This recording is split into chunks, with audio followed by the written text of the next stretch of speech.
Number 9, bubble wrap. Bubble wrap didn't start as a protective packing material.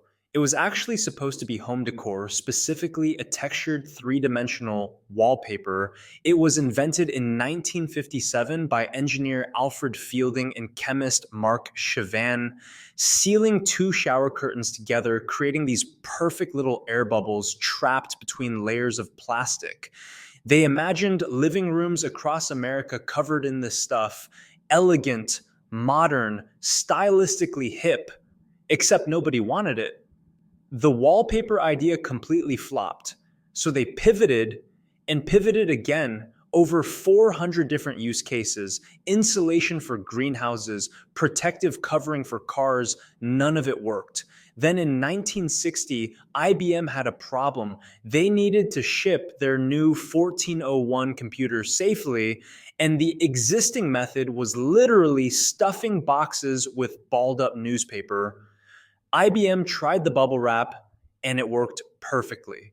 Not long after that, the entire shipping industry adopted it. That failed wallpaper became the world's iconic protective packing material. The same invention that couldn't survive on your wall now protects everything fragile you own. A wallpaper reject became the bubble popping obsession of millions. Sometimes your idea isn't wrong, it's just solving a problem that doesn't exist yet. Number 8, Play-Doh. In the 1930s, homes were heated with coal, and coal is messy. It leaves soot everywhere, turning your wallpaper grimy and gray. So, a company called Kutol Products invented a putty specifically designed to clean wallpaper. It was sticky enough to lift soot and soft enough not to damage the surface. It worked beautifully, but by the 1950s, coal heaters were obsolete. Natural gas and electric heating took over, and suddenly nobody needed wallpaper cleaner anymore. Sales tanked. The company was dying, but then a nursery school teacher named Kay Zufall noticed something. Kids were shaping it, molding it, and playing with the stuff. Coincidentally, her brother in law worked at Kutel and she told him what she was seeing, so they removed the detergent, added bright colors, gave it a catchy name, and rebranded it as a toy. Play-Doh launched in 1956 and saved the company. A cleaning product that almost bankrupted them became one of the most iconic childhood staples in history. And that squishy, colorful clay you played with as a kid exists because someone noticed what was actually happening instead of mourning what was supposed to happen. Number 7, microwave oven.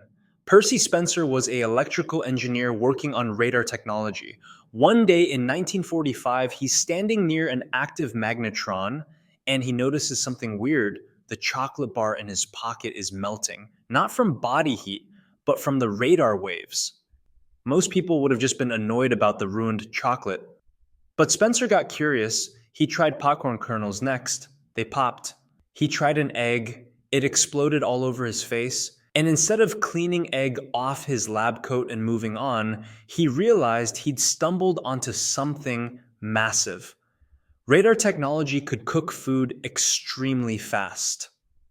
That accidental discovery became the microwave oven. The first commercial model in 1947 was called the Radarange. It stood 6 feet tall, weighed 750 pounds, and cost $5,000. Not exactly kitchen friendly, but within 20 years, engineers shrunk it down and made it affordable. Now, over 90% of American homes have one. Your entire kitchen routine exists because one engineer paid attention to a melted candy bar. He didn't dismiss it as an annoying accident. He asked why. And that curiosity changed how billions of people prepare meals. Number 6, Post-it notes. Spencer Silver was a scientist at the 3M Company in 1968 trying to invent the strongest adhesive ever made, something industrial grade and durable. Instead, he created the exact opposite, a glue so weak it barely stuck at all. By every measure, it was a complete failure. He'd wasted time, resources, and research on something nobody wanted. For 6 years, Silver pitched his weak glue to colleagues at 3M. Then in 1974, Arthur Fry had a problem. Fry sang in a church choir and his bookmarks kept falling out of his hymnal. He remembered Silver's presentation about that adhesive that didn't really stick, and he had an epiphany. Weak adhesive isn't useless. It's reusable, it's repositionable, and it's perfect for temporary notes. He coated paper with Silver's glue, and suddenly 3M had invented something nobody knew they desperately needed. Post it notes launched nationally in 1980 and became one of the most ubiquitous office products on the planet. Silver made the right thing at the wrong time for the wrong purpose. Good thing he kept talking about it. Number 5, Viagra. In the early 1990s, Pfizer scientists were developing a drug called sildenafil to treat chest pain caused by restricted blood flow to the heart, clinically called angina. The theory was solid: relax the blood vessels to increase circulation and reduce pain. They ran clinical trials in the UK, but the results were disappointing. The drug didn't really help with heart problems. Pfizer was ready to shelve it and move on. But then male participants in the trial started reporting an unexpected side effect.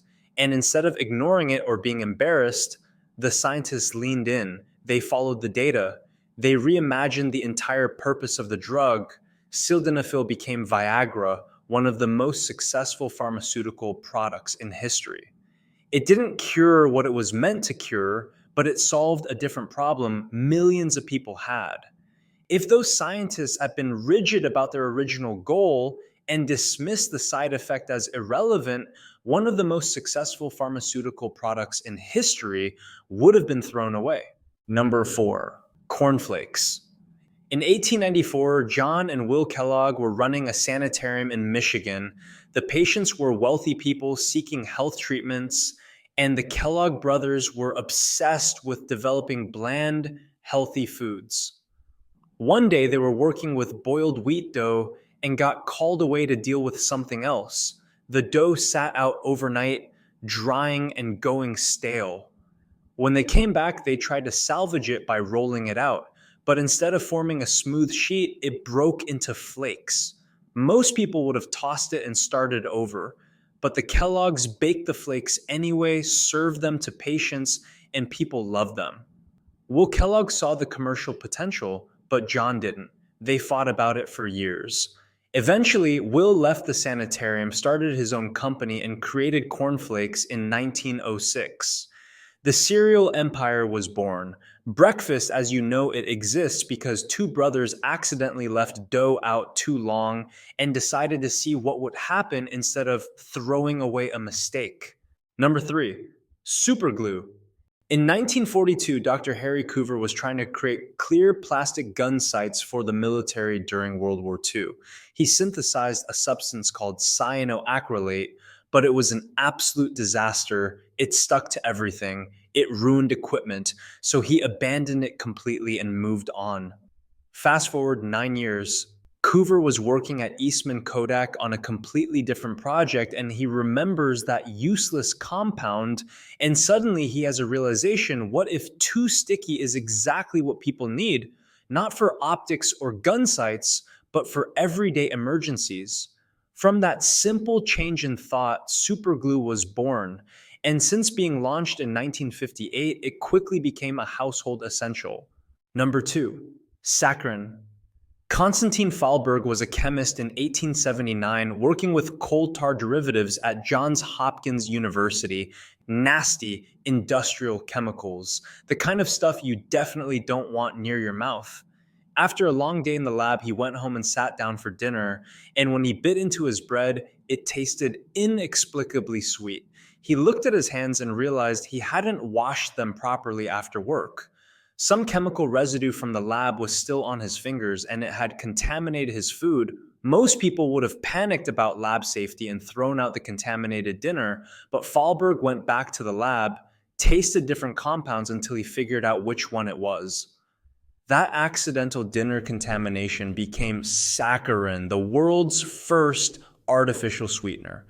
By 1907, it was being mass produced. By the 1960s, it was in everything from diet soda to sweeten low packets. Your ability to sweeten coffee without sugar exists because a chemist ate dinner with dirty hands and got curious instead of disgusted. Number 1. Bubblegum. Walter Deemer was a 23-year-old accountant at the Fleer Chewing Gum Company, working with ledgers and balance sheets in Philadelphia, but one day the company president was mixing gum base, got called away, and asked Deemer to watch the pot. That moment changed everything. Deemer got curious, and for a year, he experimented at home in his spare time with zero chemistry training, just mixing ingredients in his kitchen, trying to create gum that could blow bubbles without being sticky.